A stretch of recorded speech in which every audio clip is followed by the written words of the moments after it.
Hello everyone and welcome to the new episode of the Darktable. A lot of time has passed since I've made a last video.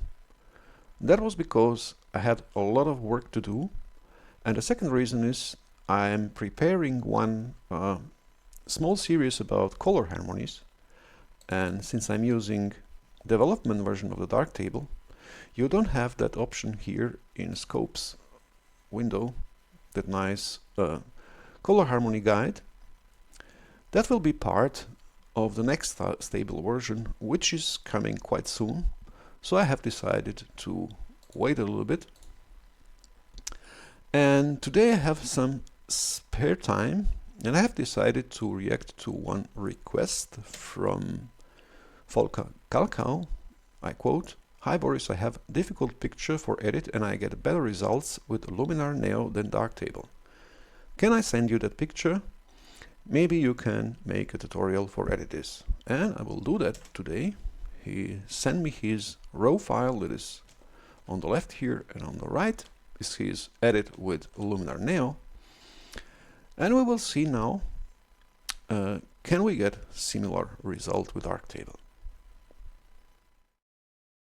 Here we have our raw file, and I have also made one snapshot of Volker's result with Luminar Neo, so we can compare his result with our own edit, and let's get started. So let's turn the lens correction first, so that we have the same geometry as in the snapshot. And now we can analyze the photo a little bit. As you can immediately recognize, we have a quite tight dynamic range because we have a lot of fog in the foreground. And as you can see also here in the waveform, dynamic range is quite tight and we need to widen it. We need to widen it in both directions, in the highlights direction and also in the shadow direction. And quite important thing is to understand how the Darktable works. And Darktable works as a chain of modules which are hierarchically structured from the bottom to the top. And the last module before exporting the photo is Filmic RGB, which deals as a tone mapper.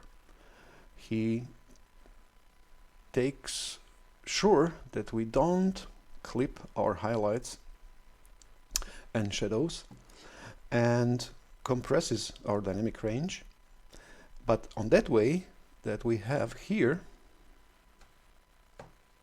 in those areas here and there, that means in highlights and in the shadows, quite high compression rate, which also means in those areas we are losing the contrast. So if we want to have a photo with high contrast, we need to take care of that fact. That also means, I can also show you approximately where we have those areas here. We need to take sure that our highlights and shadows are in the mid-range, in this area where the compression is not too high, to be able to get those contrasts. So how to do that? Now we can use the Filmic itself, but I don't want to touch Filmic too much. We have other options here. The first thing what I can do is to go to the exposure module and bring the exposure a bit down so that we have the dynamic range, the tight dynamic range of our photo in the middle. And now I can use color balance RGB, those perceptual and brilliance grading sliders for highlights and for shadows to widen the dynamic range. As you can see, you can go quite high. But at the same time, now we have nice mid-tones, or quite nice contrast in the mid-tones, but we have too much compression in shadows and also in the highlights. You see, we cannot recognize too much the clouds. You see, now our highlights are here and also shadows. Oh, let's try it again. There, and also there. Now in this area we have nice contrast, but we have lost a lot of contrast in those areas in highlights in the shadows. To be able to improve that, we can now use tone equalizer to bring that highlights back in the mid-range. So let's adjust the mask and go down with the highlights, and maybe add a bit more brightness to the shadows. And I will also enhance a little bit edges refinement, feathering, so that we don't have any hollows on the edges. Something like that. And now we can go back to the color balance RGB. As you can see now, we have brought back the highlights and also the shadows in the mid-range, and go even further with our contrasts here. So I would say that's enough. So let's compare it a little bit with the result here. And we need also to add a lot of saturation. Let's do that. I think this photo needs quite a lot of that. Let's try that. Like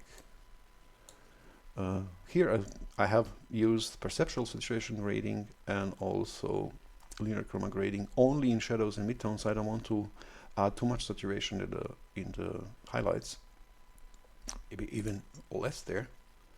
And I would also like to do one other thing with Filmic. And in this development version, we have now new version of the Filmic, or new color science version 7. And in the last stable version you have version 6. And version 7 had one special option. We don't have anymore that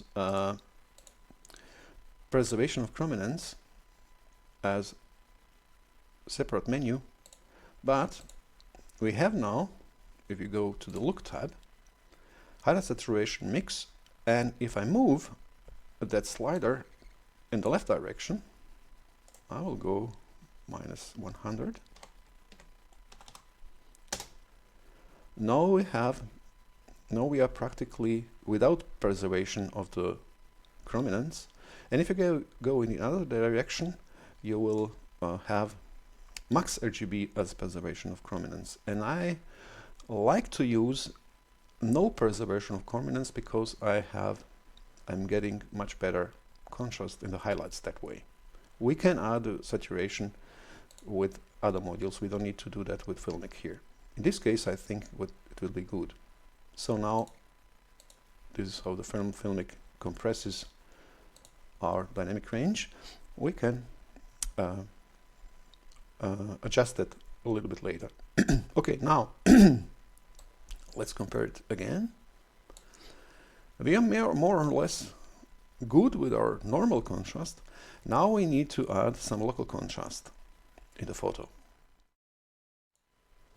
Now we have different options for that, and for the scene like this, when we have a lot of fog or a lot of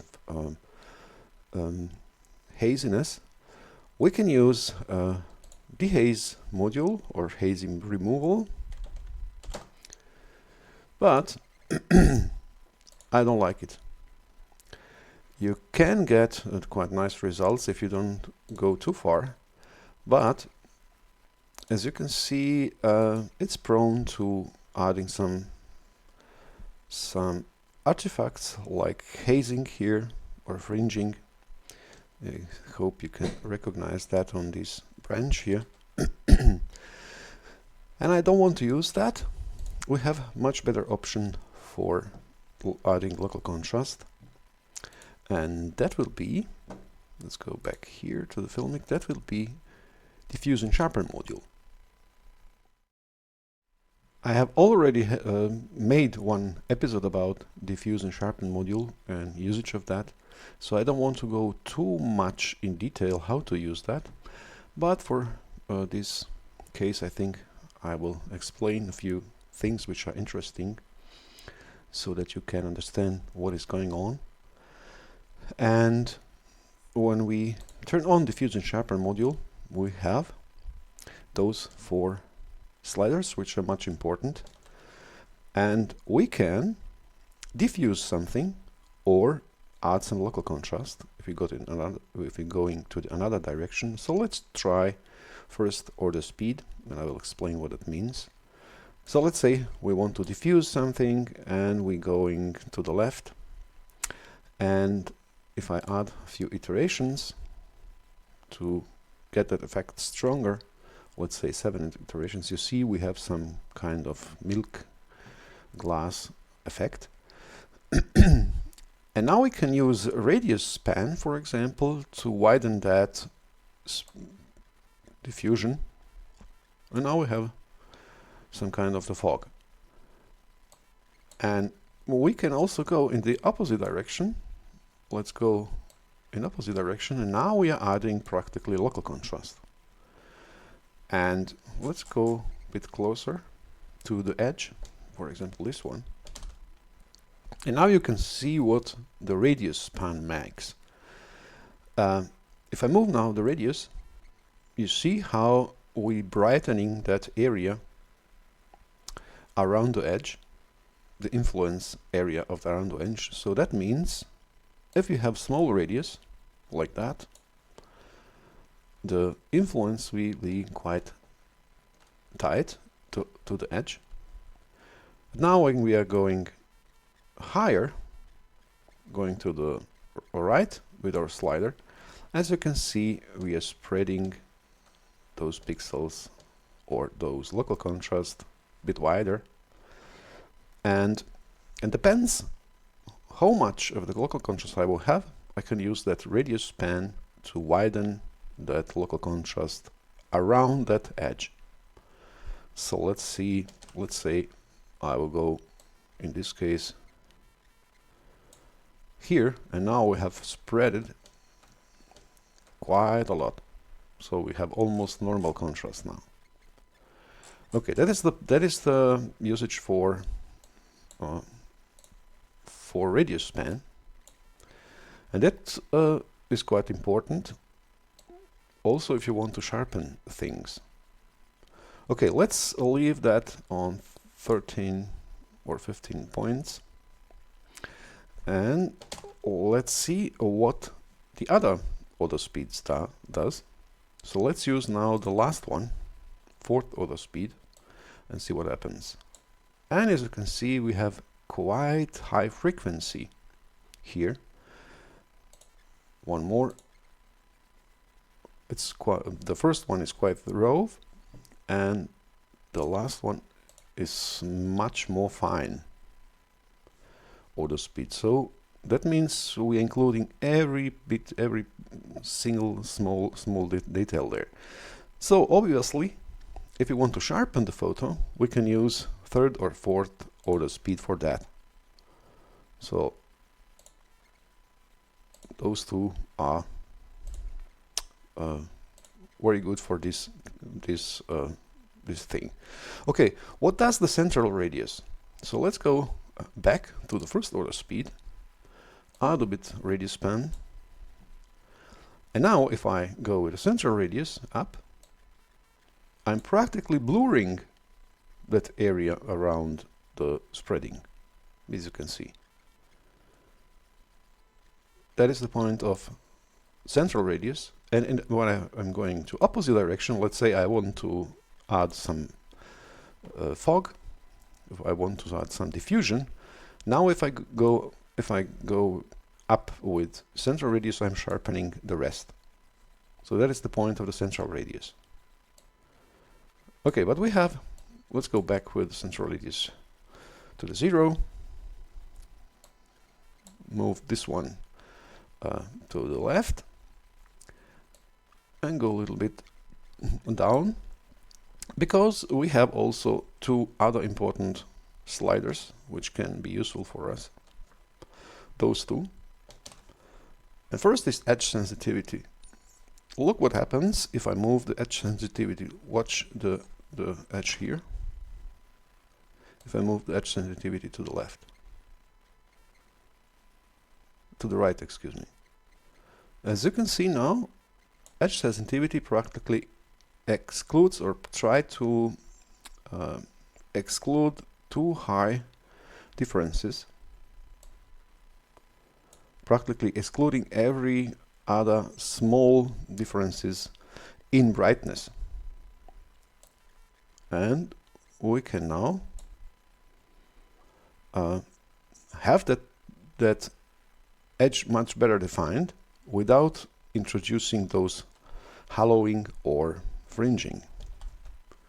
So let's go back. We see that. And that also means if I move the radius higher, we are doing the same. So we excluding everything else and stay tight on that edge. But only that works only for those edges with great difference in the brightness. For example, we have now this edge here, and the brightness here and here is quite high, or difference in the brightness is quite high in comparison, for example, for this edge here of the tree, where the brightness here and here is not that high, or the difference in the brightness. So we're practically, with edge sensitivity, we are selecting out those edges with low differences in the brightness also. Okay, what does the last one, edge threshold? Edge threshold plays the role if you want to include or exclude the areas with high details. For example, if I want to include the areas with high details here, I can go to the left, and you can see now everything is influenced. Even on those areas where we have less details will be influenced through the algorithm. And opposite, if I go in the other direction, I'm excluding that, let's say, fine detailed area. So now I have enough precision and I have enough, let's say, enough sliders to get a quite nice results without including some fringing or hollowing or other artifacts. These few sliders are most important. Okay, and now we have this one also. And direction says, as the name says already, with these sliders we can adjust in which direction will go that spreading. Should that follow the edge or opposite of edge? This direction or this direction? When we have that on 0, that spreading is going everywhere equally. But let's say I would like to have more spreading in the direction of the edge itself and not in the other direction opposite of the edge, perpendicular. Then I go in the other direction. Then here by the first order speed. I forgot to say that these anisotropy order sliders are connected with each other. So now if I'm using the first order speed, I also need to use the first order anisotropy to regulate the spreading, the direction of the spreading. So let's say, let's remove my thingy here, go with the radius span a bit down to be able to see what is going on. And now we can go with first order anisotropy in this direction. And as you can see, I also have now removed that hallowing with help that first order of anisotropy. And now I have, let's say, lessened that local contrast, and I have now a little bit sharper photo here. Or if I go in the other direction, I can enhance it, because, so let's say if I go in this direction, the spreading is much higher in this direction than there. And opposite, if I go in this direction, spreading is much higher in direction of the edge, and this will be ignored, or not ignored, but it will be less. So that's also quite useful function. Okay, but for our case, what do we need? I need quite high radius. I will use the first order speed, quite high radius, maybe even higher. Go with central radius to the half, so that I'm a little bit blurring, let's say, that edges, and maybe control it with edge threshold a little bit, so that we don't have too high influence.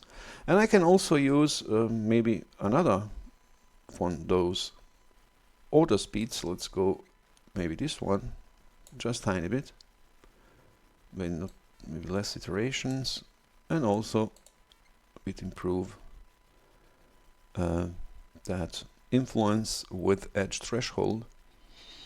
And as you can see now, we have quite nice local contrast. I have used 4 order speed because I can also sharpen a little bit the edge at the same time. That's the biggest difference actually.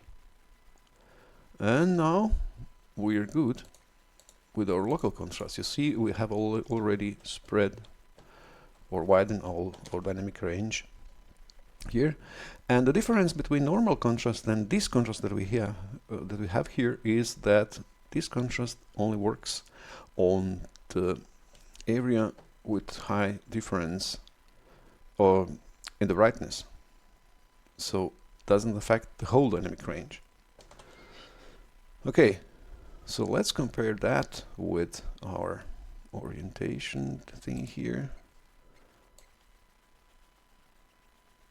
So it looks quite near. And we can also use one more diffuse and sharpen module just for adding a little bit of sharpening or dehazing additional. And for that we can use preset, dehaze preset, and now we have something like that. So we have now, as you can see, increased the local contrast. And as you remember, as I have used haze removal, and you can compare, we don't have any issues here on those edges, no haloing and also no fringing, and also on these edges here. And if you compare that a little bit with the result of our of Luminar Neo, you can see here we have here a little bit of haloing.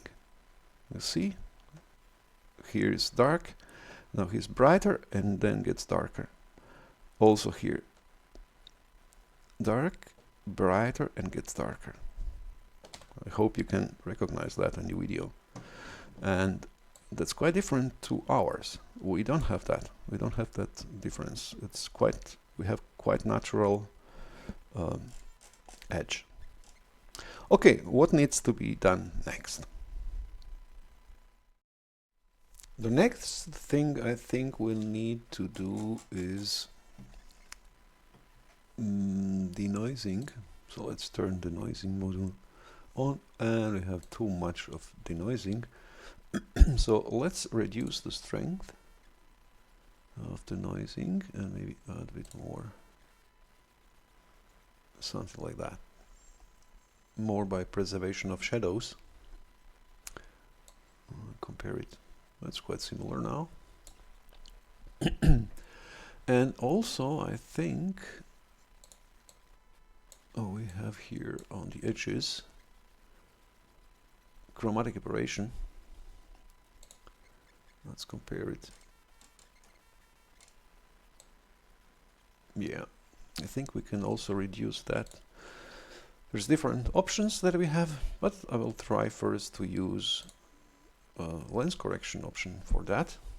Now we have here the mode TCA override, and I think the red channel is shifting here, so let's go with the red channel a little bit to the right, and I think we're good. Oh, excuse me. We can, for the case, we can also turn on chromatic aberration module itself, and we are sure now that we don't have any chromatic aberrations. Okay, that's have been done. Okay, what else need to be done?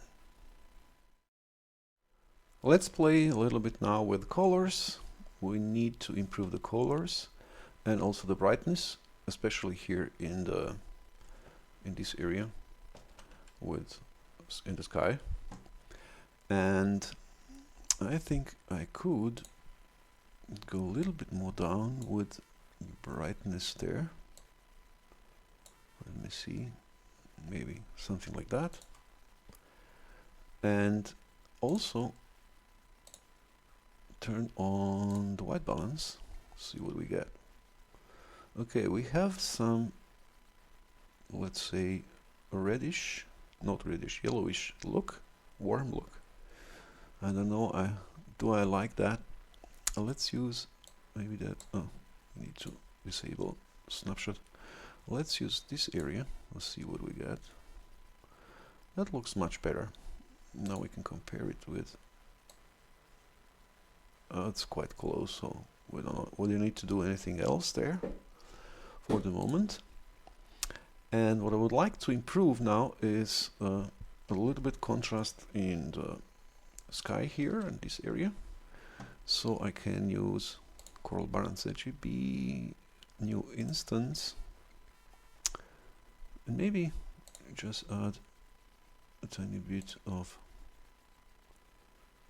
highlights in perceptual brilliance grading area here. And let's leave it there. And I will add one more instance just for the upper half. Let's use a gradient mask for that. Let's place it somewhere here. Yeah, that will be enough. And now we can go even higher here and play a little bit with those sliders. And what I also can do, I can remove that yellowness from the clouds by going to the 4 ways tab and add a bit more blue in the highlights. Something like that. Yeah, that looks better. Okay, let's compare it again. Okay, now as our photo is a bit brighter than original, we can darken it. I don't know, we can go with exposure a little bit down. Maybe that much. And maybe also just, no, in the other direction. Something like that. And add a bit more brightness in the shadows. So let's see again. Now we're quite similar now. Okay, do we need this? This edited photo is quite saturated. I'm not a fan of that. We could add a ton of saturation, let's say, with our here, but I don't think it's nice. I would like to leave it without, so it doesn't need to be the same. Okay, what else needs to be done? I could darken the photo a little bit. So let's use color balance RGB and global brilliance and go a tiny bit down. Let's say something like that. And maybe I can also play a bit with colors in that area. Also in the first instance of colors balance RGB. And what I think to do is, let's say I would like to have shadows a little bit warmer. So let's choose some colder, excuse me. Let's use some colder color. Go with shadows a bit up there. I know it's too cold. And as contrast, I can use midtones, the power function, and give that a bit warmth. Let's say something like that. So how that looks like. And maybe also in highlights a little bit colder version. So I think that my version is now more natural, it's not oversaturated. Because now if we go to the first burn color RGB, color balance RGB, and add more saturation, you will see a bit the difference. So I think I like that much better, but not much saturation. Let's leave it like that. So, and one more step that need to be done, we need to get rid of those branches here. And for that we can use retouch module and healing tool. And now I will use circle as mask for that. In continuous mode, that means I now pressing Control key and clicking on the circle, and now I can add a lot of circles. I need first to disable snapshot, and you can see in the circle. Now I can continuously add circles without every time need to click to that icon. So let's start with this one. Let's pick it and choose some area here. Well, I don't know, maybe that one. Now we can choose this one and also find some interesting area and a small one there, and I think we have one here in this edge, and we're good. So we don't have any branches there. Okay, anything else? So let's compare it. Okay, I think we could go just a bit higher with the shadows, tiny bit.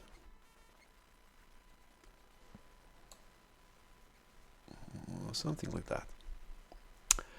And I will call this photo good. Let's compare them also this way. So this is our edit, and it is edit from Volker with Luminar Neo.